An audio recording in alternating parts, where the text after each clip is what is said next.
അടി കിട്ടിയ ശേഷം അടി കൊടുത്തിട്ടില്ലെങ്കിൽ വീണ്ടും അവർ വന്ന് ചെയ്യുന്നൊരു സംശയമില്ല എന്ന് നമ്മളുടെ ഫോറിൻ സെക്രട്ടറിയും കൂടി പറഞ്ഞു. അവർ ഇൻ്റലിജൻസ് പ്രകാരം ഇനിയും ഒരു ഭീകരവാദികളുടെ ഒരു ആക്രമണം വരാൻ പോവുകയായിരുന്നു നമുക്ക് ഇൻഫർമേഷൻ ഉണ്ടായിരുന്നു. അപ്പോൾ നമ്മൾ ചെയ്തത് ഒരു പ്രിയംപ്റ്റീവ് ആക്ഷനാണ്. അർത്ഥം അവർ പിന്നെ വരുന്ന മുമ്പ് തന്നെ അവരുടെ തലസ്ഥാനങ്ങളും അവരുടെ ലോഞ്ച് പാഡിനും ഒക്കെ നമ്മൾ അടിക്കണം എന്നാണ്.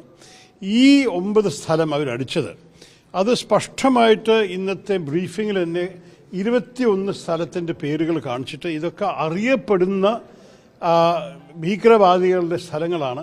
ഈ 9 സ്ഥലത്തിലത്തെ 4-5 പേര് ഞാൻ തന്നെ ഒരു സാധാരണ പത്രം വായിക്കുന്ന ഒരാളായിട്ട് കേട്ടതായിരുന്നു. മുരിഡ്കെ എന്ന് പറഞ്ഞ സ്ഥലം LETൻ്റെ ലഷ്കർ-e തോയ്ബയുടെ ഹെഡ് ക്വാർട്ടേഴ്സ് ആണെന്ന് ഒരു സംശയവുമില്ല, എല്ലാവർക്കും അറിയുന്നൊരു കാര്യമാണത്.